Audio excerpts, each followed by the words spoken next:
Nous savons tous qu'en hiver, il est difficile d'avoir un teint radieux. Entre les imperfections, les agressions externes, la sécheresse et les rougeurs, il est très facile d'avoir un teint super terne. Alors aujourd'hui dans cette vidéo, je vais vous donner 10 conseils pour avoir un teint radieux en hiver.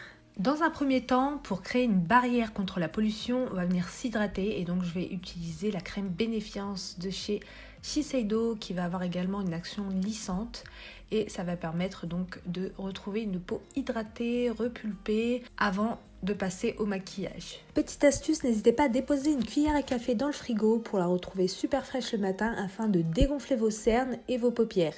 On passe maintenant au fond de teint. Je vais utiliser le nouveau Synchro Skin Self Refreshing de chez Shiseido. Et le deuxième conseil, c'est de bien trouver la bonne teinte en fonction de votre carnation. Il suffit de tester le fond de teint sur votre cou et s'ils se font complètement avec la couleur de votre peau, c'est que vous avez trouvé la bonne teinte. Vous pouvez également en appliquer sur le menton et si vous voyez qu'il n'y a pas de différence ni de démarcation avec le cou, c'est que c'est également la bonne teinte. J'applique ensuite mon fond de teint sur l'ensemble de mon visage. Je vais utiliser donc le pinceau Anatsubaki de chez Shiseido qui va permettre de lisser la peau avec des mouvements circulaires et vous commencez en général de l'intérieur vers l'extérieur du visage. Conseil numéro 3, n'appliquez pas de fond de teint sous les yeux car vous allez déjà appliquer votre anti-cerne, cela ferait trop de matière. Petite astuce pour les personnes qui souhaiteraient alléger leur fond de teint de temps en temps, vous pouvez très bien donc mélanger votre fond de teint avec votre crème de jour pour le rendre plus hydratant et plus lumineux. Je passe maintenant à l'anti-cerne, je vais utiliser le Synchro Skin de chez Shiseido. Bien sûr, je vous mets toutes les références des produits en barre de description sous la vidéo. Conseil numéro 4, n'hésitez pas à utiliser 2 anti-cernes, un pour corriger qui sera de la même couleur que votre teint et le deuxième de teinte plus claire afin d'illuminer quelques zones de votre visage. Petite astuce, n'hésitez pas à utiliser l'anti-cerne plus foncé, donc correcteur, pour pouvoir corriger toutes vos petites imperfections, donc les petits boutons que vous trouverez par-ci par-là. Et avec la couleur la plus claire, vous allez pouvoir donc illuminer le dessous de l'œil, vous allez pouvoir également rajouter de la lumière et éclaircir des zones d'ombre que vous aurez sur votre visage, comme par exemple le contour des lèvres, sous le nez, etc.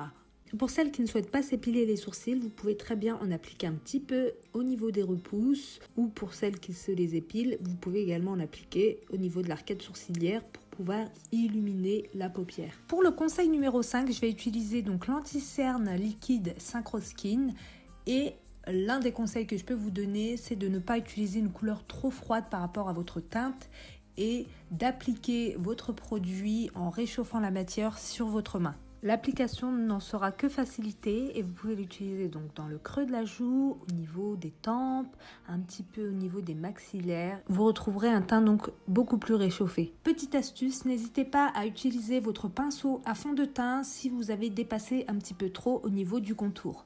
Vous voyez la différence, on est déjà beaucoup plus structuré et on a un teint beaucoup plus réchauffé. Une autre petite astuce, j'adore utiliser mon contour au niveau du fard à paupières pour étirer mon regard. Ça m'évite parfois d'utiliser du fard à paupières, c'est juste génial. Conseil numéro 6, pensez toujours à mélanger toutes les matières ensemble à l'aide d'un pinceau visage. Ça permet d'éviter les démarcations et de flouter le maquillage.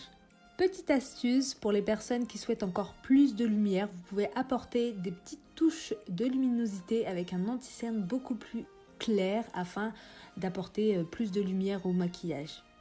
Conseil numéro 7, toujours bien matifier sa zone T. Il est important de choisir une poudre très légère afin d'éviter le côté cakey sous les yeux. Donc pour ça, la poudre Synchro Skin de chez Shiseido est parfaite car elle est ultra légère, vous allez voir, et vous allez pouvoir garder donc un côté glowy mais une zone T super mat.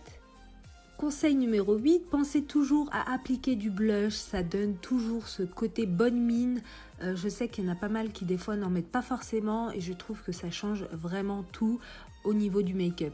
La petite astuce, n'hésitez pas à en appliquer un tout petit peu au niveau de l'arrêt du nez afin de faire un effet sun-kissed, embrassé par le soleil, voilà, pour donner un côté beaucoup plus réchauffé au teint.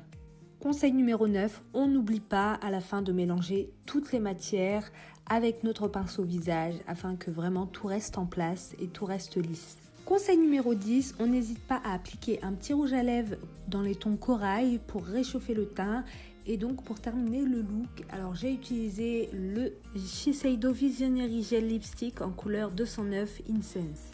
Et ma dernière petite astuce est d'appliquer de l'anti-cerne au milieu de la bouche afin de créer un dégradé et de contourer la bouche tout simplement, ça lui donne un côté plus pulpeux.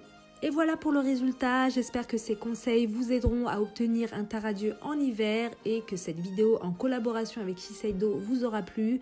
Comme d'habitude, n'hésitez pas à liker, à commenter, à partager, mais surtout à vous abonner si vous ne l'êtes pas encore. Je vous fais des gros bisous et je vous dis à très vite pour une nouvelle vidéo.